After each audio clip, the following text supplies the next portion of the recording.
retire. You are too good looking to retire.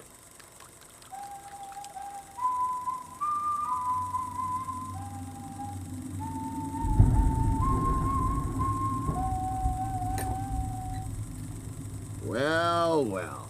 If it isn't Puss in Boots himself. This is the bounty hunter, Lobo, Death in the Flesh.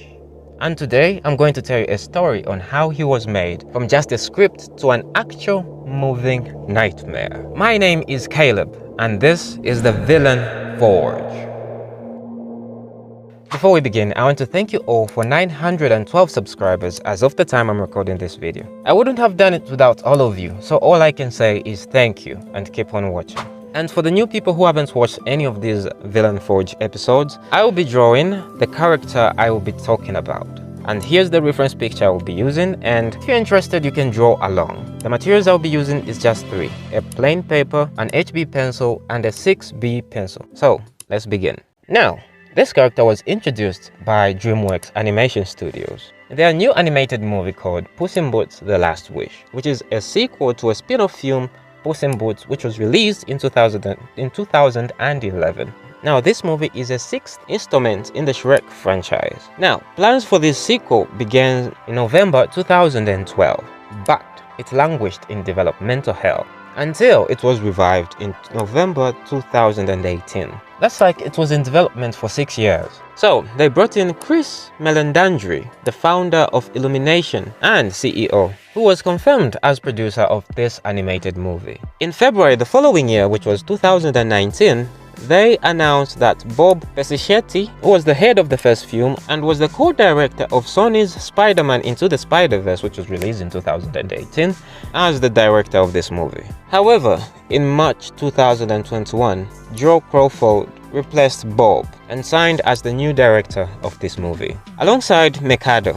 Now, the screenplay of this movie was written by Tommy Swedlow and Paul Fisher. However, Tommy Swedlow didn't just write the screenplay, he also was part of the story writing alongside Tom Wheeler. And the inspiration for the story was from those old spaghetti western films like The Good, the Bad and the Ugly, which was released in 1966. That was the main influence of this film. Now, I'm not here to talk of how they made the movie, I'm just here for the wolf character. And here is my summary of how he was described according to the script, which I read an hour ago. Firstly, he's an exceptionally skilled and powerful fighter, the physical embodiment of death, a natural universal phenomenon that is inevitable for every living thing, possesses vast physical and supernatural power, shape-shift and appear whenever he wants. The only known fighter to make the cat bleed, to make Puss in Boots bleed. Now, those were just my general description, which I just summarized. Now, here are some of his characteristics, which are: he had supernatural strength, very strong, supernatural durability, who can take direct hits without getting injured, supernatural speed and reflexes, as we saw in the movie, and his weapon of choice were dual sickles, which he wields in battle, and can combine the sickles into one, making it a dual-headed glaive when he faces a worthy opponent. He's also a master of intimidation because he is feared by mortals and he loves being feared. And his most favorite fear tactic he uses is that death whistle. And the way they positioned him in the movie was not to be like a main villain, but his goal was to just terminate Puss in Boots. In other words, hunt down Puss in Boots. When it came to the voice, they hired Wagner Moura, a well-known Brazilian successful actor who has a wide range of acting styles. And he is a Golden Globe nominee of 2016. So, he gave this character a breathtaking, greedy vibe, which really took the spot. Because this character, this wolf character, didn't show emotions on the face. So emotions had to be felt somewhere, and through the voice, that's where everything was done. The emotions which came from the voice really gave me chills. And it was terrifying for Puss in Boots when he learned about this guy. Just listen to this. I just love the smell of fear. However, this is just my personal take. I felt like his voice felt like a relaxing chainsaw sound. Just compare this. Well, well, if isn't Puss in Boots himself. In the flesh. Now, the animation.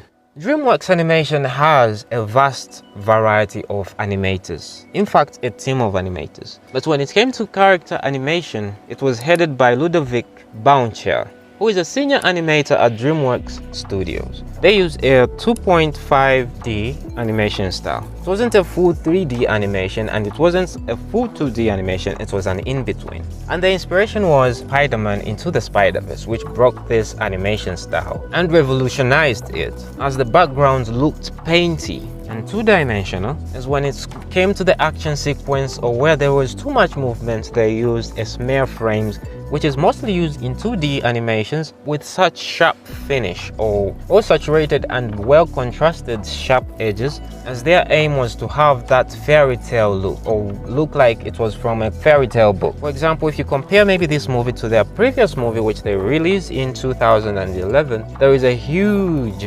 animation shift from the actual normal Shrek franchise, as they carefully followed storyboarding to reference to animation and to a finished product or moving product. And let me show you what I'm talking about. Anymore.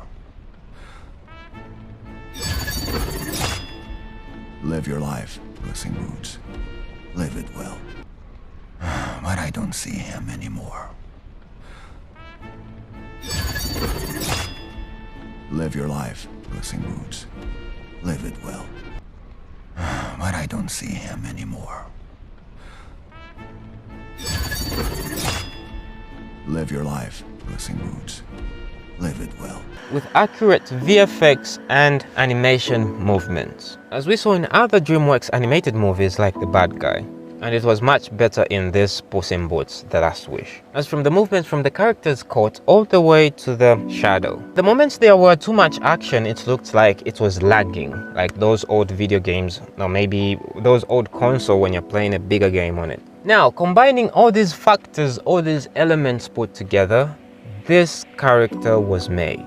This perfect character was made. Here's my take on the positioning of this character Death. I believe he's not a villain, and I believe he's not an antagonist. I may sound weird, but I believe he is an anti-hero. Why do I say so? Although he takes souls, but he lets the natural process take its course. When it came to Puss in Boots, he never valued 8 of the 9 lives he had. And Puss in Boots claimed to laugh in the face of death.